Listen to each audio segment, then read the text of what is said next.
Ito ang dapat nating bantayan at Ano? tingnan kung ano ang gagawin ng Senado. Hmm. Kaya ko sinasabing dapat bantayan kasi po ito ay napakahalagang panukalang batas Oh. sa mga taong biktima ng fake news, mga taong biktima ng mga paninira ng SMNI. Yun po yung revocation o yung inaproban sa third and final reading. So, tingnan mo tong gago na to. Sorry ha. Napaka-importante raw yung panukalang batas para matanggalan ng prangkisa ang SMNI. Kung hindi ka ng 1 kilong isang gago, napaka-importante. Eh sabi nga ng mga senador, hindi priority yan. Tingnan mo, pustahan tayo bukas, abi, tataas ang presyo ng gasolina. Kaya ngayon, lalabas ako magpapa-full tank. O, di ba? Yun ang kailangan bigyan ng tuon ng pansin. Bigyan ng pansin. Yun ang priority. Yung bigas, anong petsa na? Malayo pa tayo sa katotohanan ng 20. Huwag na nga nating isipin yung 20, sa akin 40 lang okay na eh. Malayo pa rin sa katotohanan. O hindi lang yun. Yung mga smuggler, kita mo kung hindi ka gagong double standard. Pinapansin mo ba yung smuggler? Dalawa pa sila magpinsan nagsabi, your days are numbered. Bilang na araw ninyo, naimbestigahan ba si Michael Ma? Naimbestigahan ba yung mga nasa listahan? Sila naglabas ng listahan eh. Meron silang listahan ng smugglers. Naiimbestigahan. Naiimbestigahan ba? Anong priority? Yung ano SMNI? Sabi, gago pala talaga ito. Paano naging priority yung... Anong gusto nyo? Gawin yung priority si Kibuloy?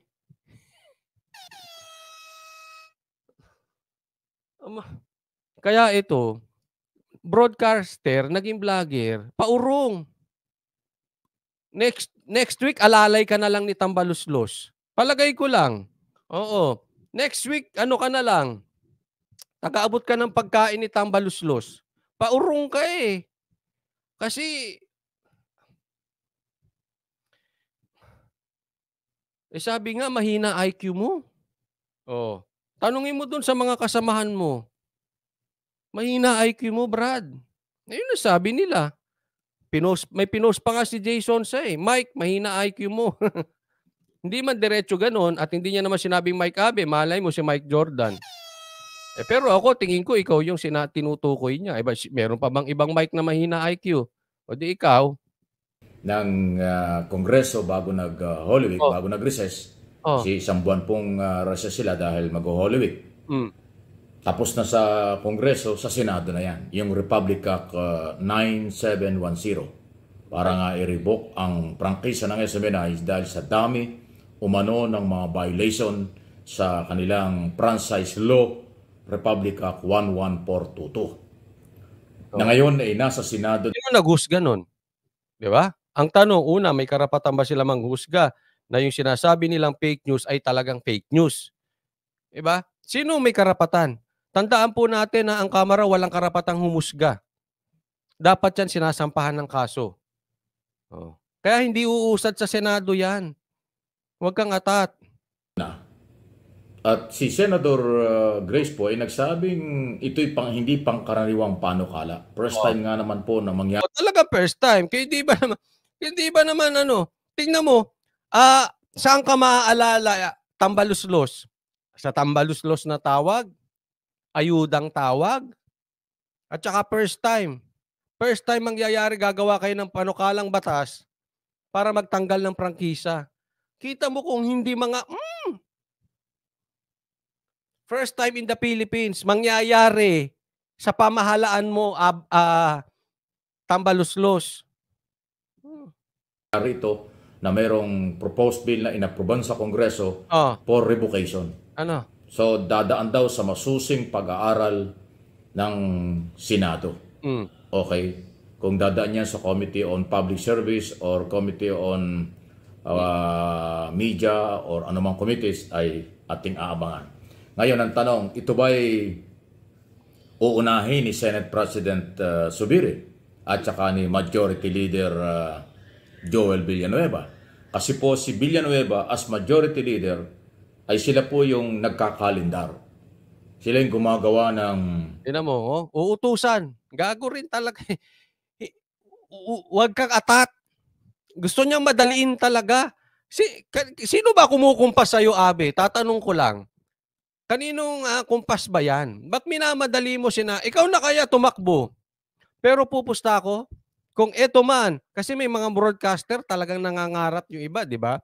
Na maging politiko. Kung eto man ang tatakbo, walang ipapanalo to. Nukno ka ng sip-sip, balimbing pa. Wala pang utang na loob. Kanila Atat na atat to. Ikaw na kaya maging senador. ang priority na pag-uusapan sa plenaryo or sa committee at yan naman ang ina-approvean ng Senate President. So mahalaga yung magiging desisyon ng Senate President at ng Majority Leader tulad niya ni Zubiri at saka ni Villanueva. So, parang ano niya na ha? Zubiri, umayos ka. Villanueva, umayos ka. Kasi matatandaan ka ng taong bayan. Ayan, ito, dyan sila magaling sa mind conditioning. Para may idea kayo kasi hindi natin pwedeng asahan dyan ang oposisyon. Katulad ni Pimentel at saka ni Tiberos dahil sila ay oposisyon. Majority ng mga senador. Ay, Kabe, pakibanggit nga. Meron lang akong tanong. Pagka nagpunta kayo sa live niya, pakibanggit nga, sunshine. Sunshine. Kasi may nabalitaan ako, hindi mo raw mabanggit sunshine. Hindi naman personal yun eh. Ano lang naman yun, mga kudlit lang ba? Ha? Hindi naman masakit. Sunshine. Pakibanggit nga sunshine. Yung majority under Zubiri at Villanueva ang nagde-decide po ng mga calendar or agenda na tinatalakay araw-araw ng Senado. Okay? So dahil sinabi ni Senador po na ito ay bago na usapin dahil nga revocation ng pag-uusapan kaya dapat pag-aralan. So talaga, wag mong madaliin. Kasi alam mo, uulitin ko Mike Abe. Pag minadali mo, kita mo ang nangyari ha? Ang epekto. Maraming nagsasabi, yung 1986 Constitution, ha? Na bago, 1986, 1987, nung naupo sila Cory. Okay? Maraming nagsasabi, yung batas na yun, napalitan, marami doon ay para atakihin ang mga Marcos. At that time, maraming umagri doon. Kasi maraming galit sa Marcos. Okay? Yan yung di umanong marami na pong nagsasabing politiko. Kaya yung ating constitution ngayon is anti-Marcos. Naintindihan? But at that time, gusto ng gustong tao yon kasi nga diktador si Marcos, nagmartial law pa, etc., etc., etc. Kaya nakapasa yun at sinuportahan ng tao dahil gustong-gusto yon. Naintindihan? Yan po ang masama. Huwag tayong gagawa ng batas to hit someone. Kasi may epekto po yan sa pangkabuuan. Tingnan nyo anong nangyari sa batas natin. Oo, maraming galit kay Marcos that time. Pero ano nangyari? Naapektuhan. Hindi po maganda yung pagkakagawa ng batas. Marami na pong nagko-komentaryo mga politiko dyan. Naintindihan? So, ibig ko sabihin, kung gagawa tayo ng batas, it's not just to attack Kibuloy or it's not just to attack SMNI. Kailangan pag-aralan yan. Kasi, pag nangyari yan ngayon, posible, yung binabato mo, tumalbog sa'yo. Posibleng tamaan ka niyan. Bakit? Sa susunod, mamaya nasa ABS ka, nasa GMA ka, nagkamali ang isang host, tatanggalan ng prangkisa yung buong channel. Hindi pa nga natin sure kung talagang mali yung sinabi ni Ka Eric. Yun ay for discussion purposes lang. And I believe hindi mali yung sinabi ni Ka Eric that time. Kaya lang yun ang ginawang butas at marami pang sinasabi na fake news daw, di umano, dahil sinisilip ng SMNI ang mga rebelde. So pag tinanggalan nyo ng prangkisa ang SMNI ngayon dahil kalaban nyo sila, sa susunod niyan, baka after 2 years, 5 years, 10 years, babalik yan sa'yo. Malay mo yung anak mo broadcaster sa isang channel.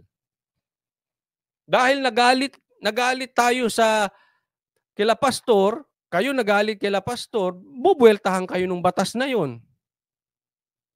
So dapat ang pagpanukala ng batas, hindi out of hatred. Hindi out of bitter. Kaya huwag mong madaliin. Ba't ba nagmamadali ka? Natatai ka ba, abe? Kung aaraling mabuti nila ito, dapat mahabang panahon ang ibigay. Talaga? Ba't mamadaliin mo? Gago ka pala. Ibig sabihin, sa akin pong paniniwala, kung ganyan ang statement ng senador, ibig sabihin matagal nilang pag-aaralan ito, pagbalik nila sa after ng recess, dapat unahin nila. Kasi tingnan mo ito talaga dun. Pagkabalik na recess yun ang uunahin. SMNI? How pathetic we are.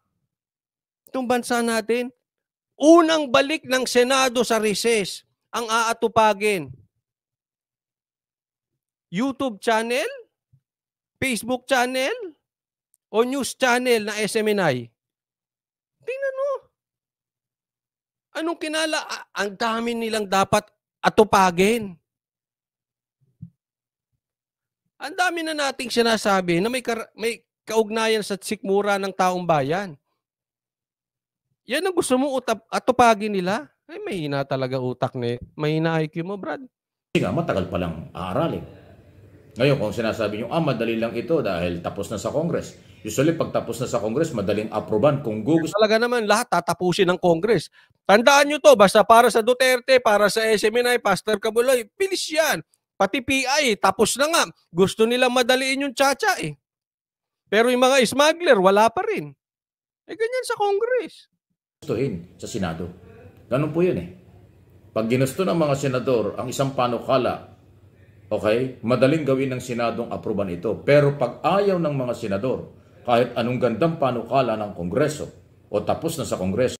May nagpapabati shout. Pasensya, hindi ko nababasa lahat ha. Nasa Perth daw. Perth, Australia. Anak ni Chodulo Dayaw. Shout out. So, minsan po walang nangyayari. Huwag natin kalimutan, pag ito inabot ng October ang isyong ito, filing na po ng Certificate of Candidacy sa mga kandidatong senador sa 2025 election. So wala nang oras yan. Yan po yung lagi nila minamadali. Dalawa minamadali nila dito eh. Kasi ina-expect nila the last quarter of this year in preparation for election na lahat. So, anong hinahabol nila bago maging busy ang ating mga politiko sa kampanya? Tandaan po natin, June next year, 2025 election na. So they are expecting, gaya ng dati, 2021 in preparation na po kami for 2022 election, the last quarter. So they are expecting 2024 last quarter of this year magiging busy. At ano lagi ang gusto nilang habulin? Yung tsa-tsa matapos na at yang SMNI. Tingnan mo kung hindi mga bugok tong mga ito. Iyan ba kaya na halal yung mga congressman?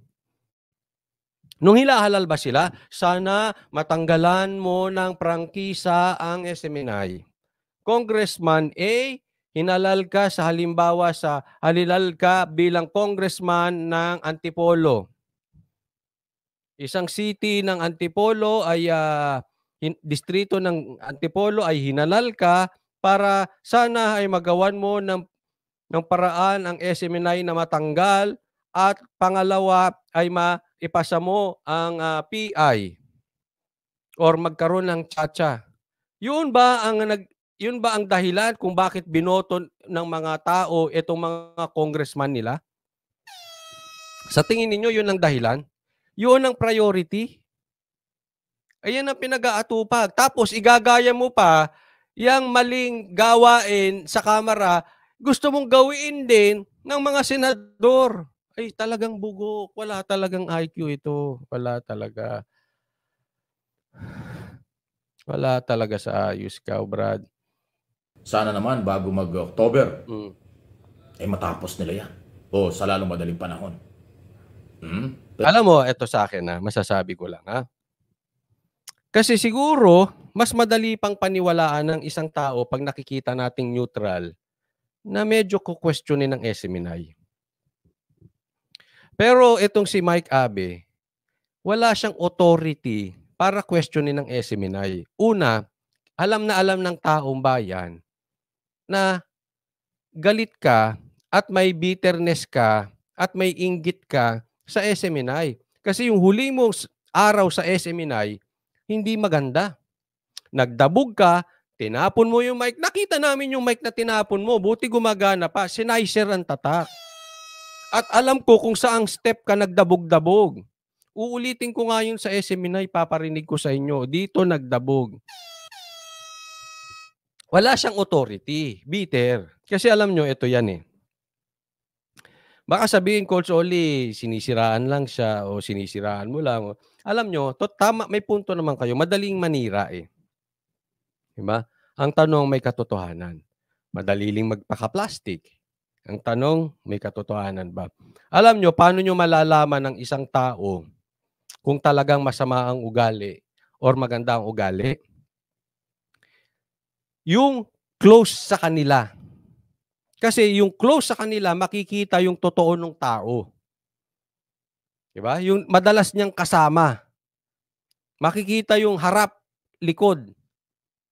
Meron kasi harap lang ang pinapakita pero yung likod, palpak pala. Ganyan di ba? Halimbawa, bigyan ko kayo halimbawa. Ang mga kandidato madaling magbait-baitan sa labas. Halimbawa, o broadcaster o vloggers. Pero tanungin mo yung mga kasambahay niyan, malalaman mo kung loko-loko talaga yan. Pakitang tao lang yan. Kasi yung kasambahay, kasama yan araw-araw. Paano ba umasta yan sa bahay? Salbahay ba yan? Yan ang tinginan para sa akin. Tanungin nyo yung mga kasambahay nyo. Doon pa lang, that is a very good sign na kung itong tao may galaw Kristiyano o ito ay galaw peke itong animal na ito. O yung kaopisina mo na walang inggit sa'yo nala araw-araw mong kasama. Kasi pagdating sa camera, pwedeng bait-baitan ka Pero yung araw-araw mong kasama, malalaman mo yung mayabang, entitled, madaming demands, feeling sikat, madali No? Ngayon, kayo na lang humusga. Di ba? Ayoko po maghusga Pero magtanong-tanong kayo. Matagal po sa SMNI yan. Ano kaya ang masasabi ng mga taong nakasalamuhan niya sa SMNI? Hindi kasi pwedeng sisiraan siya kasi kahit galit ka sa management, pero yung taong sa SMNI, halimbawa, pinakitaan mo ng maganda, maganda sasabihin yan sa'yo. Kung kasama mong matagal hindi yung chismis lang kasi may mga chismis. Hindi ka naman talaga nila nakasama. Kung makachismis, akala mo ang daming alam sa'yo. Yung nakakasama mo araw-araw. Ay kayo na maghanap. Pagtatanong nyo yung mga nakasama niya for how many years na nakasama niya araw-araw. Doon mo malalaman ang tunay na ugali ng tao kung entitled o mayabang. Kung nakasayad pa ba ang paa niya sa sahig.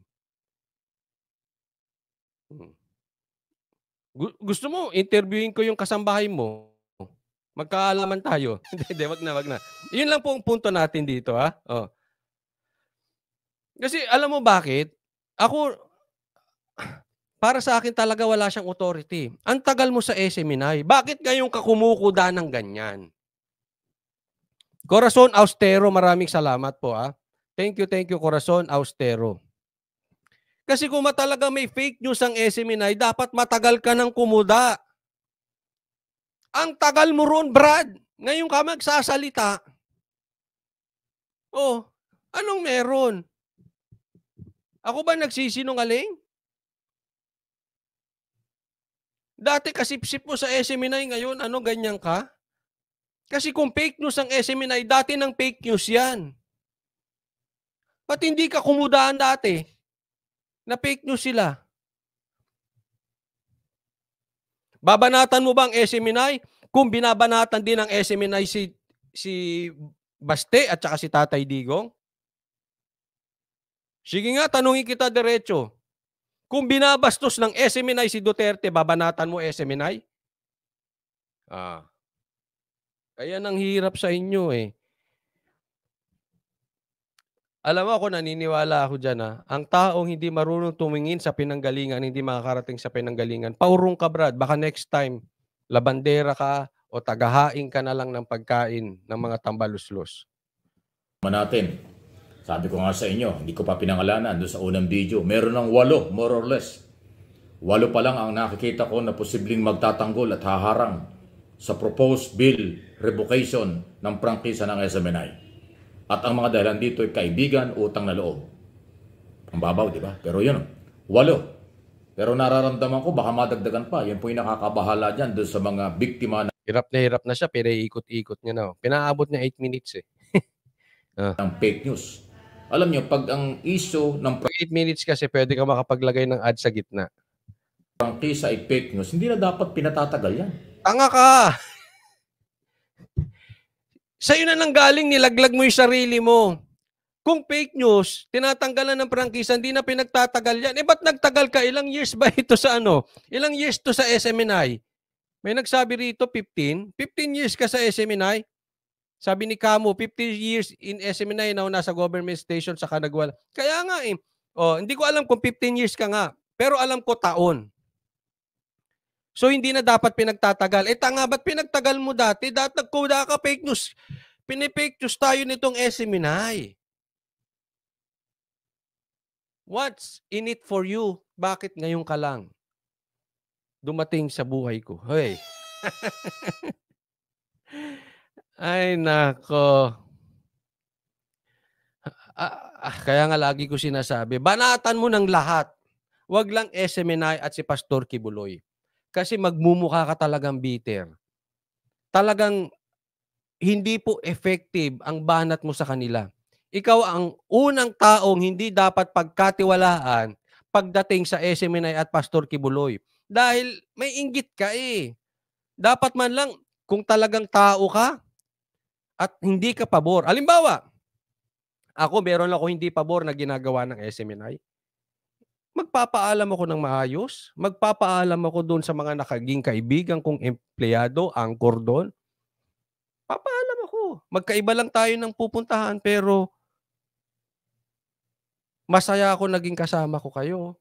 At maraming salamat, tinulungan nyo ko. Tatandaan nyo pagka-broadcasting, it's a team. Hindi yan vlogging na mag-isa ka lang doon. Maraming salamat, Eat Abroad. Thank you po from Canada. Thank you, Eat Abroad. Nagpasalamat kami. Yan ang taong may pinag-aralan. Exit gracefully. Hindi maganda yung exit mo tapos magsasalita ka ng ganyan. Di para kang jowang hindi makamove on. Para kang ex na hindi makamove on. Tagal na nun eh. Hanggang ngayon, yun pa rin ang content mo. SMNI pa rin. Di ba? Kasi yung fake news, paglabag yun sa franchise law. Nakakasira sa reputasyon. Hindi ka uminom. Hindi ka umimik. Nakalalabag yun sa franchise law. Yung fake news. Hindi siya umimik dati dahil nandoon siya. Ngayon wala ka ng pakinabang, saka ka magsasalita. Gago. Ng estado o ng individual o anumang organization na tinitira nila, na sinisiraan nila pagka fake news. At yun ibawal na bawal sa mass media or sa broadcast industry. Kasi nga, meron silang prangkisa. Ilang taon na ba ito si Mike Abe? Parang bata. Matanda kaya sa akin ito? Tatanong ko nga sa SMNI ko ilang taon na to. Parang bata kasi. Na pribileyo lang. May frequency. Bata itsura bata ugali. Na pribileyo din. Kaya dapat, doon nakatingin ang mga senador sa mga violation na dapat sinusuri. Pero pag tumingin sila sa utang na loob, kaibigan, ay tagilid ng bangka dyan. Nakulo ko stalking. Pag tumingin sila sa kaibigan, utang na loob, tagilid ang bangka dyan. Tingin mo, yung mga bumoto sa Kamara, hindi lang pagtanaw ng utang na loob kay speaker para tanggalan ng prangkisa SMNI. Hindi ba yung pagkakaibigan, hindi kaya utang na loob kay dahil siguro hindi natin alam, 'di ba? Sabi nga ni Roque pagka sinabi rin 'to ni Baste, 'pag kumontra ka kay speaker wala kang project. Kawawa yung distrito mo, wala kang maiuwi, wala kang magagawang project kasi wala kang budget, 'di ba? Locus talking. Sa tingin mo lahat yung kamera na yun gusto talaga tanggalan ng prangkisa SMNI o tumatanaw ng utang na loob? Gaya nga ng sabi ni Attorney Roque at ba ni Baste. Baste ba yun o si Pulong? 'Di ba? Dahil sa proyekto. Oh. Wala. Bumabalik sa'yo lahat ng sinasabi mo. Pag hindi nila nakita ang violation nakita ng mga congressman, baka hindi nila palusutin yan. Baka harangin talaga. Alam niyo naman, laging numbers game sa pagboto, pagpapasa ng Minamind conditioning niya yung mga senador. Dalawa ginagawa ni Abby rito. And it's very clear. Una, minamind conditioning niya yung mga senador at yung mga tao para sang-ayunan ang Kamara na tanggalan ng prangkisa ang SMNI. Pangalawa, yung video niya paulit-ulit, pinaabot niya ng 8 minutes para makapaglagay ng ad sa gitna. Loko-loko ka, Abby. Paano kalang batas? 50% plus 1, yun ang mananalo. 24 senador. Ngayon nakikita ko 8 na. Yung maaaring humarang at pumabor kay Kibuloy at sa SMNI. Kung 8, ilan na lang? Sabi ni Chori Chaali, Coach Oli, galing pala si Mike Abby sa SMNI, ngayon tinitira nila si Oo nga eh. Ang tagal niya ron. Ang tagal niya ron. Paano, Coach Oli, ganyan ka ba? Utang na loob? Ganyan-ganyan? Paano kung may nagawang masama si Tatay Digong? 'Di ba? Sasabihin ko lang ng maayos. Sa tingin ko mali yan. Pero hindi ko sisiraan. Hindi ko babastusin. 'Di ba? Halimbawa, paano kung si Isko may sinabing mali? Sasabihin ko mali yun. Pero hindi ko babastusin. Hindi ko yung araw-arawin. Kasi magmumukha akong bitter. At tandaan mo, kaibigan yun. 'Di ba? Si Mark, kaibigan kong vlogger. Iba na ginagawa niya. Hindi ko siya tinitira, hindi ko siya binababoy, hindi ko siya pinepersonal. Sinasabi ko, hindi ako sang-ayon sa ginagawa niya. But at the end of the day, magkikita kami. Mali. One proof. Si Attorney Vic Rodriguez, binanatan ko ng binanatan. Alam niyong lahat yan. Hanggang ngayon, magkaibigan kami. Yung mga kaklase ko, ini-invite pa rin ako. Bakit? Kasi sinabi ko lang. Yung sa tingin ko, mali nila. Hindi ko sila inano. Hindi ba yung parang ito na parang wala na sa ayos eh. 13 lang ang kailangan, panalo na sila. 'Di ba? Parang 5 na lang na senador ang kailangan nila at mananalo na sila. Yun ang matindi.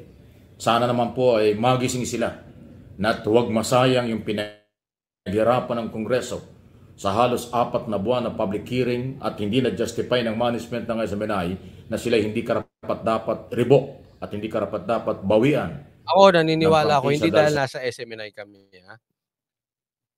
Ako nagpapasalamat sa SMNI at binibigyan kami ng pagkakataon. Ha? Pero with SMNI or without SMNI, tuloy ang vlogging ko. No? Bagamat ulitin ko hindi ko sinasabing hindi ko tinatanong ko ng utang na loob dahil alam ko may effort sila para tulungan ang Banateros, tulungan ako diyan sa SMNI. No? Pero para sa akin okay lang kahit wala yun eh. Tuloy naman ang vlogging ko. So hindi ko ginagawa ito just for SMNI. Ulitin ko sa inyo. Kaya sinusuportahan namin si Pastor Kibuloy. Una sa lahat, as for me hindi niya iniwan si Tatay Digong. Marami sa kaibigan ni Tatay Digong, marami dyan sa Kamara, pagkatapos gamitin ng Duterte, iniwan si Tatay Digong. Lumipat ng partido. Ang SMNI nanindigan. Hanggang ngayon, gustong ikulong si Kibuloy dahil na kay Tatay Digong pa rin siya ayaw bumitaw. Yun ang pinagtatanggol ko dyan sa SMNI. Siyempre, andyan na sila yung lehitimo talagang lumalaban sa rebelde. Okay? At saka, I don't think na dapat talaga sila tanggalan ng prangkisa. Hindi dahil papasok kami diyan, pero sa tingin ko hindi sila dapat talaga tanggalan ng prangkisa. Ito na nga lang yung lehitimong channel na nagsasabi ng kabilang panig, tatanggalin pa. Ang gusto nila marinig yung mainstream media na tikom ang bibig. Ngayon, nauunawaan nyo, mga question na SMNI lang kasi hindi po. Bago pa kami pumunta ng Davao, bago pa nagkaroon ng invitation, pinupuri na natin ang SMNI dahil sa kanilang paninindigan kay Tatay Digong. Alam nyo yan. Well documented yan. Review nyo yung mga dates ng live ko. And I can prove it to you. Sa dami ng mga violation. By the way, under the law, ang Kongreso ang nagbibigay ng prangkisa. Sila rin ay merong authority na kansilahin na katulad ng kailang. Hindi po porket may authority. May tinatawag din grave abuse of authority. Diba? Hindi ba political attack yan? Sige nga. Ikaw ba naniniwala ka sa puso mo na hindi political attack ang ginagawa sa SMNI? Ang tanga mo naman. Tagal mo ng broadcaster, tanga ka pa. Hindi mo alam. Sigurado ko bastusin ng SMNI si Sara at si Tatay Digong. Hindi ko sinasabing gagawin Pero kung binabastos si Sara at si Tatay Digong, tuloy-tuloy ang SMNI ngayon. Ginawa sa pag-approve sa third and final reading ng Proposed Bill 9710. Na pag inaprubahan ng Kongreso yan, ng Senado yan, magiging isang Republic Act pag pinirmahan ng Malacanang. So marami pang dapat abangan. Kaya yung mga biktima ng fake news, hindi lang yung mga politiko, anumang grupo na kayo biktima ng fake news, pwede kayong maglabi, pwede kayong makiusap, pwede nyo sabihin sa mga senador. Tanga ka. Yung fake news na sinasabi mo, dapat dati ka pa umimik. Wag na nga ito. Kasi paulit-ulitin niya na lang hanggang matapos Oo, para umabot ng 8 minutes So, kayo na humusga dito. Ipagtanong nyo sa mga nakakilala niya. Hindi yung nakakilala, naka-text lang niya or nakasama niya isang beses. Tanungin nyo kung may kakilala kayo. Yung nakasama niya for how many years? Every day. Diyan mo makikita totoo ugali nito.